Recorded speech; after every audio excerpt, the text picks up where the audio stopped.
Hello students, आपका इस channel में स्वागत है। आज हम कॉर्पोरेट अकाउंटिंग की जो 20 क्वेश्चंस को डिस्कस करेंगे और ये वो क्वेश्चन हैं जो प्रीवियस ईयर में पूछे गए हैं। ठीक है।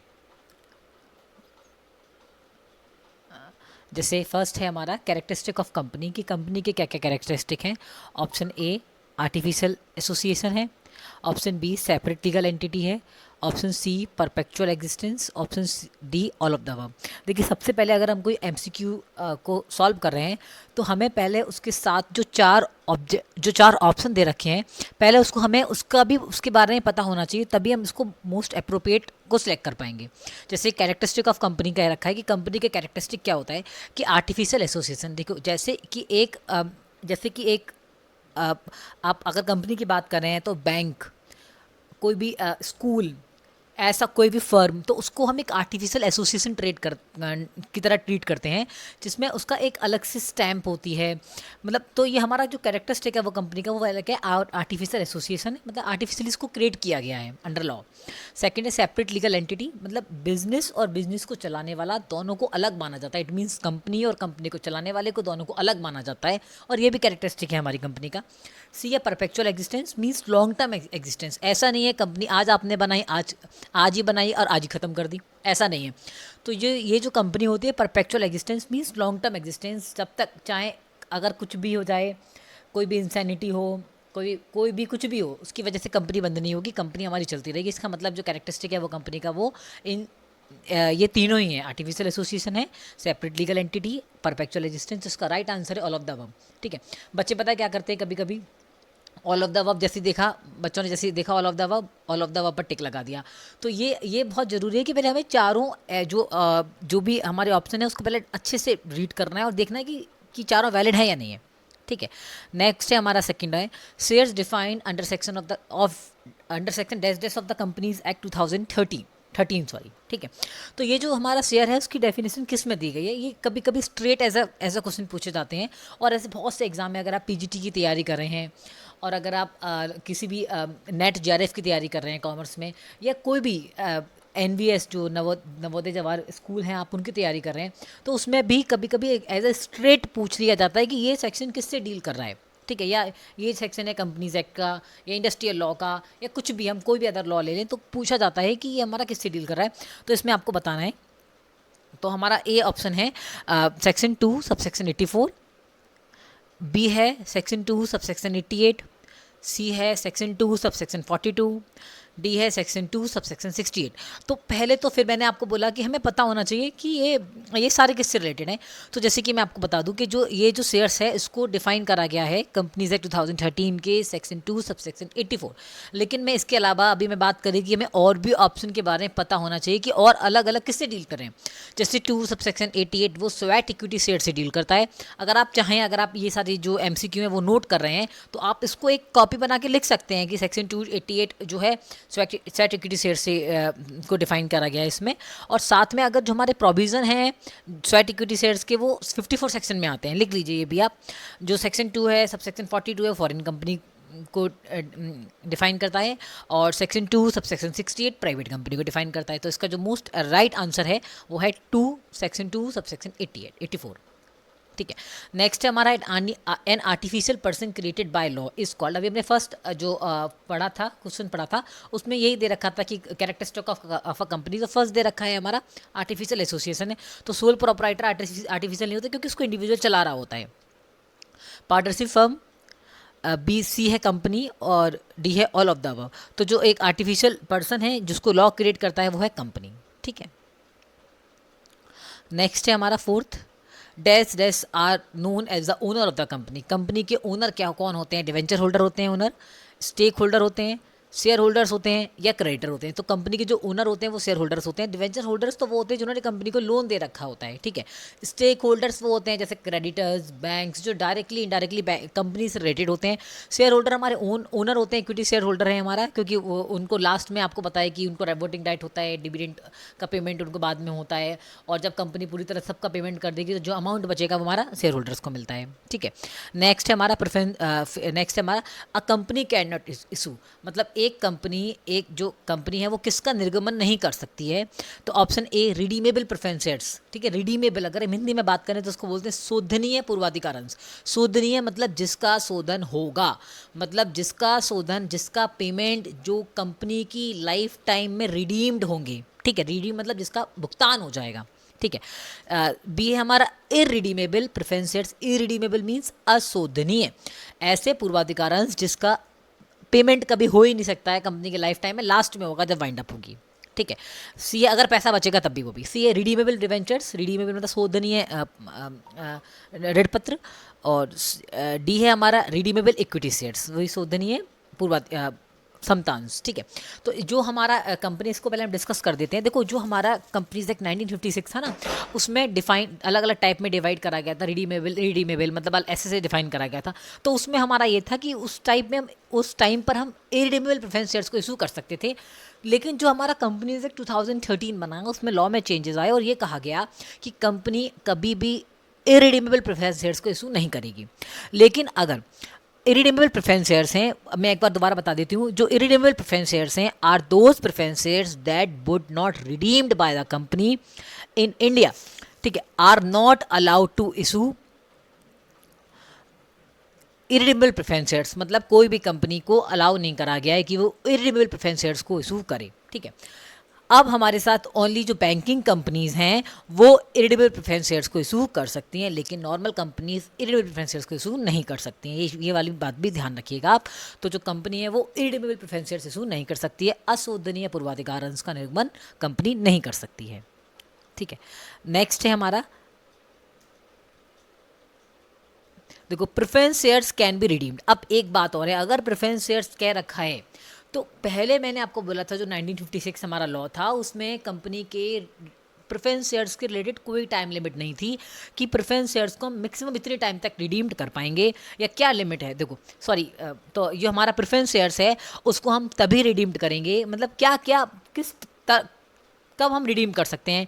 तो ए है only if they are fully paid, B even if they are partly paid, C after getting the permission of the court, और डी है ऑल ऑफ द अबव। मैंने आपको बोला था बच्चे पता क्या करते हैं, उनको क्या लगता है फटाफट से ऑल ऑफ द अबव टक सही लगा दिया, इसको ऐसे कर देते हैं। लेकिन आपको पता होना चाहिए कि इसका मोस्ट अप्रोप्रिएट बिल्कुल राइट आंसर क्या है। तो जो प्रेफरेंस शेयर्स है वो तभी रिडीम्ड होंगे जब वो फुली पेड होंगे। आपने देखा होगा हम जब न्यूमेरिकल करते हैं तो उसमें अगर कोई पार्टली पेड अप शेयर दे रखा होता है ना, उसमें कह रखा होता है कि 10 रुपीज़ का शेयर है, ओनली 8 रुपीज़ कॉल्ड अप, जो हमारे 2 हैं वो हमने मांगे ही नहीं है। तो पहले हमने जो मांगे नहीं होती पहले उसको फुली पेड में कन्वर्ट करते हैं, उसके बाद ही उसको रिडीम करते हैं। तो जो हमारा प्रेफरेंस शेयर्स है वो तभी रिडीम्ड होंगे जब वो फुली पेड होंगे, ठीक है। न्यूमेरिकल्स आपने करोगे तो न्यूमेरिकल से कहीं ना कहीं हम एमसीक्यू सॉल्व कर सकते हैं क्योंकि वो कहीं ना कहीं उससे मैच करते होते हैं, ठीक है। नेक्स्ट है हमारा कि शेयर एप्लीकेशन अकाउंट इज, ये बहुत बार पूछा भी जाता है कि हमारा ये अकाउंट किससे रिलेटेड है, ये अकाउंट कौन सा अकाउंट है। तो जो शेयर एप्लीकेशन अकाउंट है वो कौन सा अकाउंट है।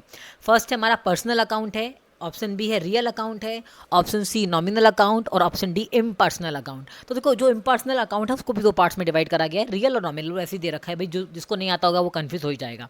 तो जो शेयर एप्लीकेशन अकाउंट है वो हमारा कौन सा अकाउंट है। तो देखो पहले हम आपको बता दें कि हमारे जो पर्सनल अकाउंट हैं वो हमारे जैसे कि बैंक्स हैं, इनको हम इंक्लूड करते हैं उसमें, ठीक है, जो debit the receiver credit the giver, ठीक है। और सेकंड रियल अकाउंट एसेट्स और लाइबिलिटीज़ में आती हैं हमारी, नॉमिनल अकाउंट जिसमें एक्सपेंसेस और हम इनकम्स की बात करते हैं। तो जो हमारे पास जो शेयर एप्लीकेशन अकाउंट है वो पर्सनल अकाउंट है। आप साथ में अगर आप नोट करें तो आप ये भी नोट कर सकते हैं कि share application account, share allotment account, share capital account, all are personal account, ठीक है। ये सारे पर्सनल अकाउंट है as they represent money from the share holder. ये क्योंकि हम इसकी रिप्रेजेंट करते हैं कि जो हमने मनी शेयर होल्डर से रिसीव करी उसको। And when money is due these are to be debited because the rule debit the receiver is applied। समझ आ गया। जब मनी को ड्यू करते हैं तो हम इसको क्या करते हैं, शेयर जो एप्लीकेशन अकाउंट है, शेयर अलॉटमेंट अकाउंट है, तो उसको हम क्या करते हैं, डेबिट करते हैं, ठीक है। तो जो हमारा शेयर एप्लीकेशन अकाउंट है वो हमारा क्या हो गया, पर्सनल अकाउंट। अगर मैं आगे और आपको बताऊं, आप चाहे नोट करने तो नोट कर लीजिए कि जो शेयर फॉरफीचर है, कैपिटल रिजर्व है, सिक्योरिटी प्रीमियम है। ये हमारा कौन सा अकाउंट होगा? मैंने भी आपको बताया था कि जो भी एक्सपेंसेस और इनकम से बात कर रहे हैं तो वो नॉमिनल अकाउंट की बात कर रहे हैं। तो जो वो नॉमिनल अकाउंट की बात करते हैं उसमें हम, तो share for future, capital reserve, security premium, ये सारे क्या होते हैं? नॉमिनल अकाउंट होते हैं, क्योंकि ये हमारे लॉस और हमारी गेन है, जो भी बिजनेस से रिलेटेड लॉस और गेन है वो हमारे सारे किस में आते हैं? नॉमिनल अकाउंट में आते हैं। तो जो शेयर एप्लीकेशन अकाउंट हमारा क्या होगा? पर्सनल अकाउंट होगा।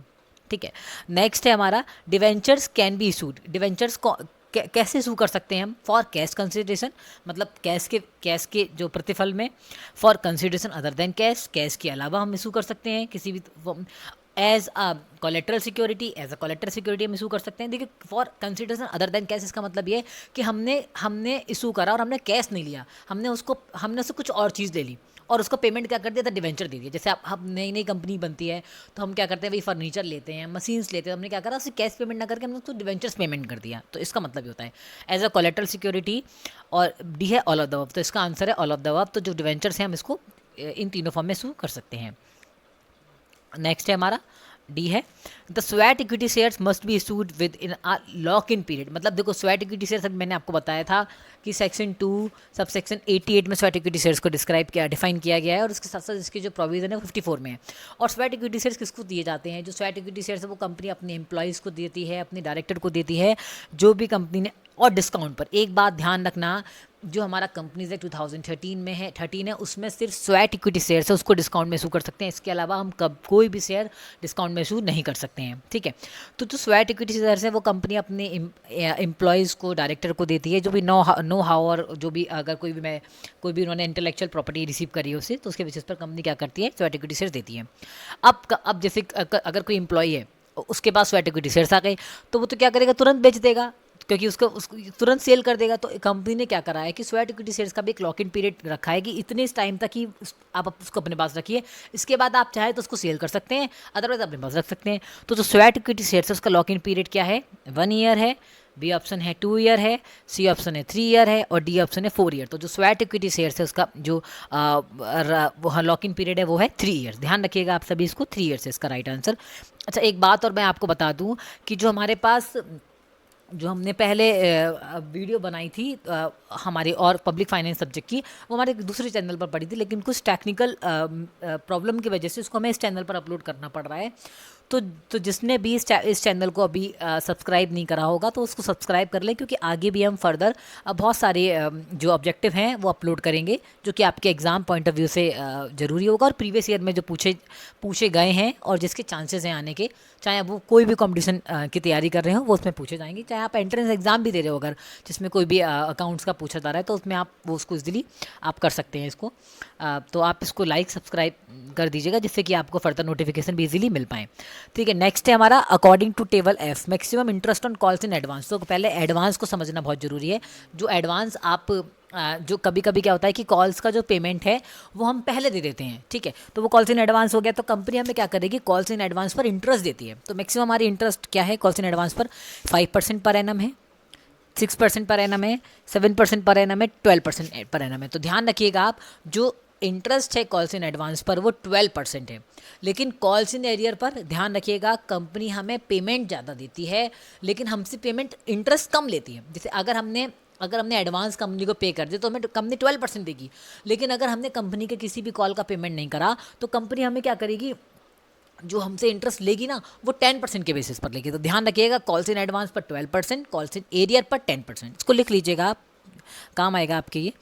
ठीक है, नेक्स्ट है हमारा debenture holders are called dash of the company. Debenture holders company के कौन होते हैं? बहुत बेसिक क्वेश्चन है, अगर आपने अकाउंट्स की थोड़ी बहुत भी नॉलेज होगी तो आप मतलब इजीली इसका आंसर दे पाएंगे। तो जो डिवेंचर होल्डर्स हैं वो क्या है? कंपनी के क्रेडिटर्स हैं, डेटर हैं, ओनर है या बैंकर हैं। आप सभी सोच लिया होगा कि क्या इसका आंसर है, तो इसका right answer debtor. Debenture holder company के क्या होते हैं? डेटर होते हैं। अच्छा, एक बात और बता दूँ, आपको लग रहा होगा कुछ क्वेश्चन बहुत बेसिक हैं। देखिए, ये बहुत बेसिक हैं क्योंकि कभी कभी ये बेसिक क्वेश्चन याद आते हैं और हम इसमें भी कंफ्यूज हो जाते हैं। आपको आगे और तरह के भी दिए जाएंगे, लेकिन अभी हमने जो भी प्रीवियस ईयर में आए हैं वो इसको सेलेक्ट करके एक PDF मतलब इसको बनाया गया है, PPT में फॉर्म में आपको दिखाया गया है। तो according to table F, again table F की बात कर रहे हैं हम, कि the amount of calls should not exceed dash of the face value of the share. जो हम कॉल की अमाउंट जो कॉल मांग रहे हैं वो कितनी percent call should not exceed dash dash of the face value of the share, face value का कितनी परसेंट से ज़्यादा नहीं होनी चाहिए, ठीक है।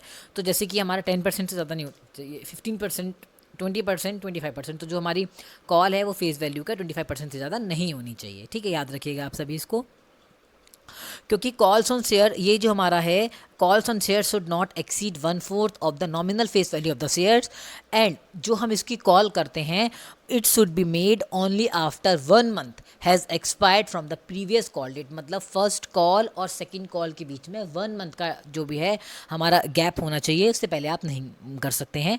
तो 13 है हमारा, as per table F application money should not be less than dash of the issue price of share, मतलब जो एप्लीकेशन मनी है वो इशू जो शेयर्स के उसकी इशू प्राइस से इतने परसेंट से कम नहीं होनी चाहिए। अब कितना परसेंट है ये आपको ध्यान रखना है, 10%, 20%, 25%, 30%, तो जो हमारा एप्लीकेशन मनी है वो 25% से कम नहीं होनी चाहिए जो शेयर से इशू प्राइस है उसका, ठीक है। नेक्स्ट है हमारा, देखो preference shares can be issued for a maximum period, मैंने आपको बताया था कि प्रेफरेंस शेयर हैं उसका मैक्सिमम पीरियड क्या है, 20 ईयर्स है, 25 ईयर्स है, 30 ईयर्स है और 35 ईयर, तो 20 ईयर्स है हमारा प्रेफरेंस शेयर्स का। लेकिन जो हमारे इंफ्रास्ट्रक्चर कंपनी है वो इरिडेमेबल प्रेफरेंस शेयर्स इशू कर सकती है, उसका पीरियड 20 ईयर से ज़्यादा हो सकता है, लेकिन उसके अलावा और किसी कंपनी का जो पीरियड है वो 20 ईयर से ज़्यादा नहीं होगा प्रेफरेंस शेयर्स के इशू का, ठीक है। नेक्स्ट है हमारा, अब देखिए ये कुछ न्यूमेरिकल हैं, ये पहले आ चुके हैं आपके, जैसे कि देखो 200 share equity share of ₹100 each are forfeited for non payment of final call of ₹30 per share, these shares are reissued at a premium of ₹10 per share, the amount of transfer in capital reserve, हमें ये calculate करना है कि amount of transfer क्या होगा capital reserve में। तो पहले न्यूमेरिकल को अच्छे से समझ लेते हैं। देखो 200 इक्विटी शेयर है हमारे 100 रुपये वाले, जिसको हमने फॉरफिट कर लिया है कंपनी ने 30 रुपये के फाइनल कॉल का पेमेंट ना करने की वजह से। इसका मतलब क्या दे दिया होगा, 70 रुपये पेमेंट कर दिए, 30 रुपये पेमेंट नहीं करे हैं, ठीक है। और 30 रुपये पेमेंट ना करने पर उसके शेयर्स को फॉरफिट कर लिया और इसको 10 रुपये प्रीमियम पर पेमेंट कर दिया, मतलब 100 रुपये के शेयर को 110 में पेमेंट कर दिया। अच्छा, पहले मैंने आपको बताया था आपको ये देखना चाहिए कि क्या ये फुली कॉल्ड हो चुके हैं, मतलब 100 रुपये की हमने पूरे के पूरे 100 रुपये मांग लिए हैं, ऐसा नहीं कि 100 रुपये में 80 रुपये मांगे और उसमें तो कुछ पेमेंट नहीं दिया। तो इसको हमें समझना चाहिए कि पूरे के पूरे 100 रुपये हम मांग चुके हैं। तो इसका पहले अगर आपको आता है तो आप इसको फटाफट से सॉल्व कर लीजिए और देखिए कि इसका आपने जो आंसर निकाला है वो क्या है और वो क्या ऑप्शन में है या नहीं है। ए हमारा ऑप्शन है ₹10,000, बी ऑप्शन है ₹12,000, सी ऑप्शन है ₹14,000, डी ऑप्शन है ₹16,000। तो इसका राइट आंसर है ₹14,000। अब आपके मन में आ रहा होगा मैम हमें तो समझ में नहीं आ रहा है आया कैसे, तो आपको बता दें, देखिए ये छोटा छोटा सा आपको दिख रहा होगा, थोड़ा मैनेज करना पीपीटी पे बड़ा मुश्किल होता है। तो देखिए हमारा जो एंट्री बनेगी वो बनेगी share capital account debit to share forfeiture account to share final call account. देखिए फाइनल कॉल अकाउंट में वो अमाउंट आएगा जो पेमेंट नहीं किया है। अब कितना पेमेंट नहीं करा है, देखो 200 शेयर पर 30 रुपये पेमेंट नहीं करा है, तो कितना आ जाएगा, देखो 6,000 आ गया। अब फॉर फ्यूचर में वो अमाउंट आता है जो हम पे कर चुके हैं। बच्चों ध्यान दीजिएगा मेरी एक एक बात पर, थोड़ा मेरे लिए लिखना बड़ा इम्पॉसिबल हो पाएगा इतनी छोटे से मैं आपको इसलिए समझा रही हूँ, आप लिख लीजिए कि 200 रुपये पर 100 रुपये मांगे गए हैं, जिसमें से 30 रुपये का पेमेंट नहीं करा है और 70 रुपये का पेमेंट कर दिया है। तो आप ध्यान दीजिएगा जो पेमेंट कर चुकी है, जो पेमेंट हम कर चुके हैं वो शेयर फॉर फ्यूचर में आता है। तो शेयर कितना पेमेंट कर चुके हैं हम, 70 रुपये के अकॉर्डिंग हम 200 शेयर्स पर पेमेंट कर चुके हैं। तो 200 × 70 करेंगे तो कितना आएगा, 14,000। अब जितना पेमेंट हमने नहीं करा होता है कॉल्स पर वो फर्दर कॉल्स के नाम से जाता है टू फाइनल कॉल। अगर हमने अलॉटमेंट का पेमेंट नहीं करा होता उतनी कॉल से तो टू अलॉटमेंट आ जाता। तो ऐसे करके हम लिख देते, तो टू फाइनल कॉल में कितना आ जाएगा हमारा 6,000 रुपये। इन दोनों को प्लस करेंगे तो शेयर कैपिटल कितना आ जाएगा, 20,000 रुपये। ये फॉर फ्यूचर की एंट्री है। अच्छा एक बात और, चलो अभी थोड़ी देर बाद बताएंगे, पहले इसको सॉल्व कर लेते हैं आगे। फिर हमने इसको क्या करा है, 10 रुपये प्रीमियम पर इशू कर दिया है तो हमारी एंट्री होगी bank account debit to share capital account to securities premium account, ठीक है। तो जो सिक्योरिटी 100 रुपये के शेयर को आपने 10 रुपये प्रीमियम पर दिया है तो 110 हो गया। तो हमारे पास कितने रुपये आए, 110 रुपये। तो हमारा डेबिट व्हाट कम्स इन, हमारे पास क्या आ रहा है, तो बैंक अकाउंट डेबिट कितना, 22,000 रुपये से। तो 22,000 कैसे आया, 200 × 110, 110 कैसे आया, 100 रुपये हमारे अमाउंट और 10 रुपये प्रीमियम। और शेयर कैपिटल हमारे पास कितनी की है, 20,000 रुपये की, और हमारे पास जो सिक्योरिटी प्रीमियम वो कितना है, 2,000 रुपये का। अब फॉरफीचर में देखो हमारे पास जितने शेयर हमने फॉरफीट करे हैं उतने ही शेयर हमने रीइशू कर दिए हैं। मतलब ऐसा कुछ भी नहीं है कि हमने अपने पास कुछ रखे हैं। तो हमने जितने शेयर हमने रीइशू करे थे, जितने फॉरफीचर के उतने ही रीइशू करे, तो एज इट इज़ हमारा शेयर देखिए फर्स्ट एंट्री में फॉरफीचर कितने से क्रेडिट हो, 14,000 रुपये से। सेकंड एंट्री में फॉरफीचर आ ही नहीं रहा, तो एज इट इज़ हमारे 14,000 रुपये आ जाएंगे share forfeiture account debit to capital reserve account. अच्छा, एक बात और मैं आपको बता दूं कि ये बहुत ईजी होता है। अगर आप सेकंड एंट्री नहीं करना चाहें, आप इसको ओरली भी कर सकते हैं। कैसे कर सकते हैं, share forfeiture minus discount.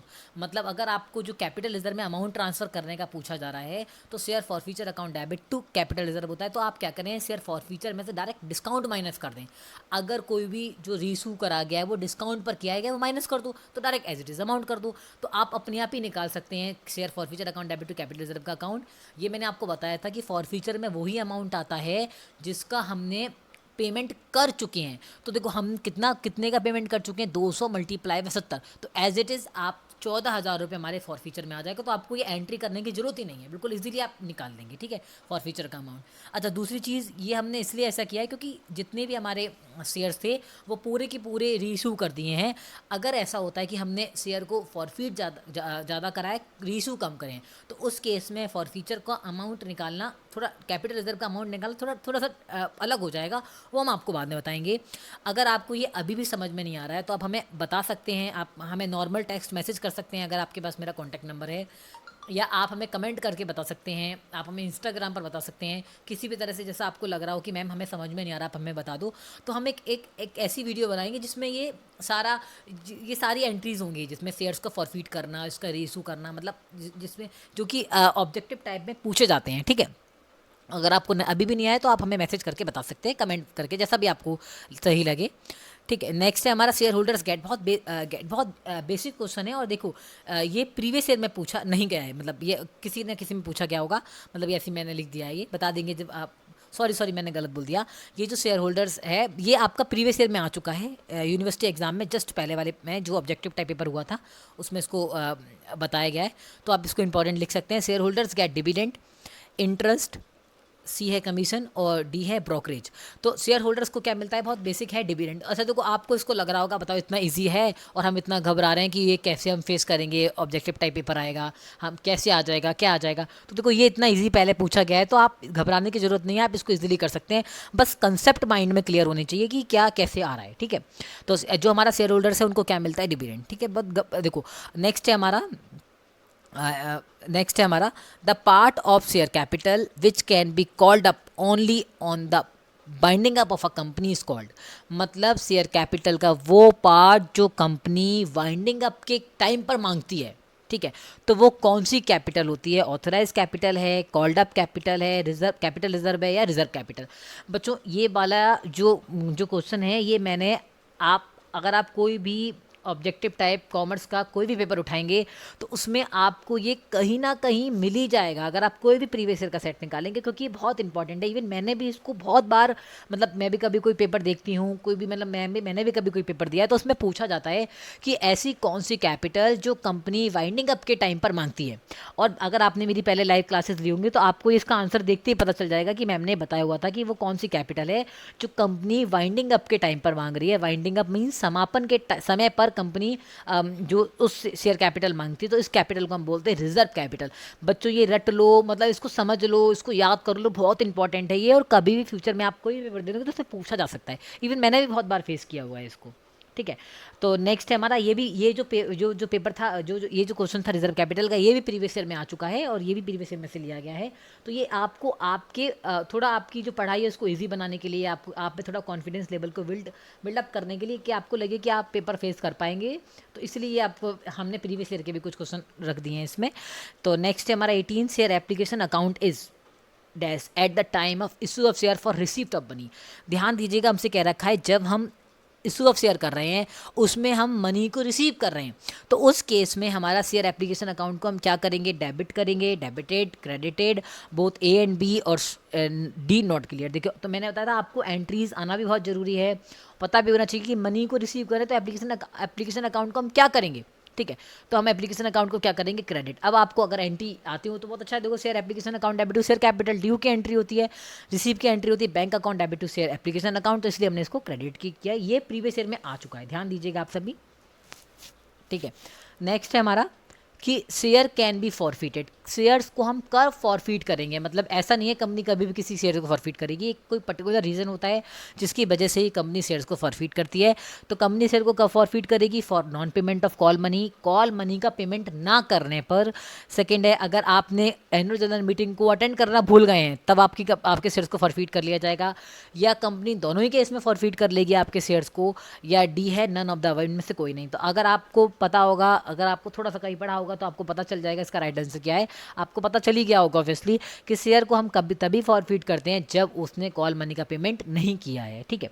Last question है आज का हमारा ये, देखो, अ कंपनी फॉरफिट 2000 शेयर और ₹10 each for non payment of allotment money. ये जो क्वेश्चन है ये भी आपके प्रीवियस ईयर में पूछा जा चुका है।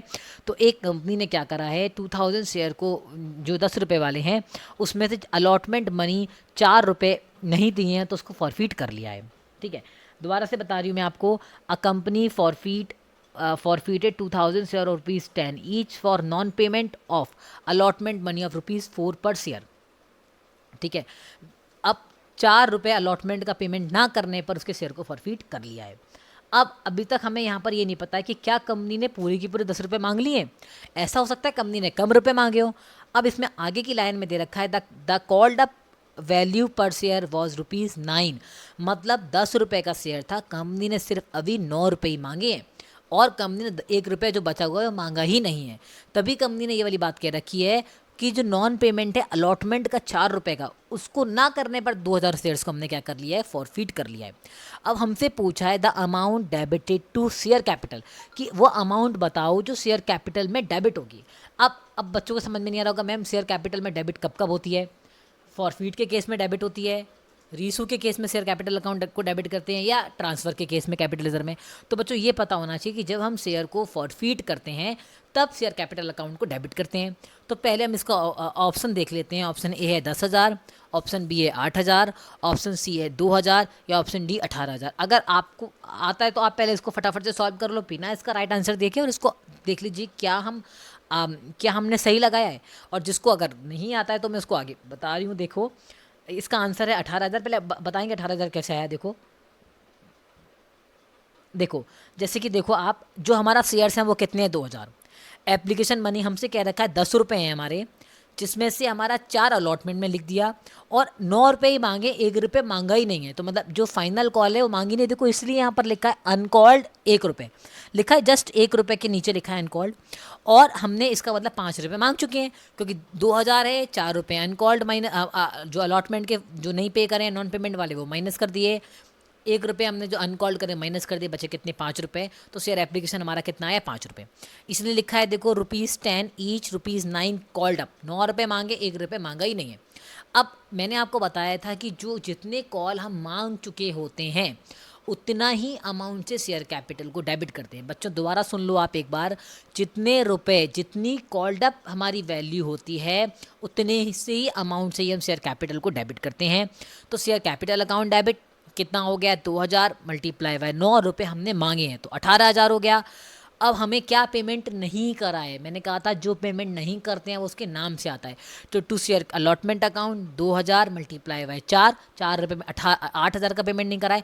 और जितना पेमेंट कर चुके हैं वो to share forfeiture account, तो 2,000 मल्टीप्लाई बाय 5, 10,000 हमारा फॉर फ्यूचर में आ गया। तो हमसे पूछा गया है कि the amount debited to share capital, कि कितने अमाउंट से शेयर कैपिटल को डेबिट करेंगे। तो देखो हमारा कितना आ रहा है, 18,000। अगर आप ये पूरा नहीं भी करना चाहो तो आप इसको ओरली भी निकाल सकते हो। मैंने आपको बताया था फॉर फ्यूचर में जब फॉरफीचर करते हैं तो शेयर कैपिटल को डेबिट करते हैं, और उतने से ही अमाउंट से डेबिट करेंगे जितना हमें नहीं मिला है। हमें कितना जितने हमने कॉल कर लिए हैं, हमने कितने कॉल करे हैं, 9 रुपये कॉल कर दिए, 9 मल्टीप्लाई बाय 2,000 कितना हो गया, 18,000। अगर आपको अभी भी कोई दिक्कत हो, आपको समझ में नहीं आ रहा है, तो आप मुझे कमेंट बॉक्स में मैसेज करके आप मुझे कैसे बता सकते हैं कि मैम आप हमें एक बार पूरे फॉरफीचर के एंट्रीज बता दीजिए कि जो अगर प्रीमियम पेमेंट नहीं करा है सिक्योरिटी प्रीमियम, तो उसको किस तरह से करते हैं, तो वो हम आपको बता देंगे। और अगर आपको किसी भी तरह की कोई भी प्रॉब्लम हो तो आप हमें बता सकते हैं। अगर आपको हमारी वीडियो अच्छी लगी तो आप इसको लाइक करिए, सब्सक्राइब करिए, ठीक है। आप इसको और जिससे आप फर्दर वीडियो इजीली देख पाएँ। ठीक है, लाइक करिए, शेयर और सब्सक्राइब करिए। Thank you.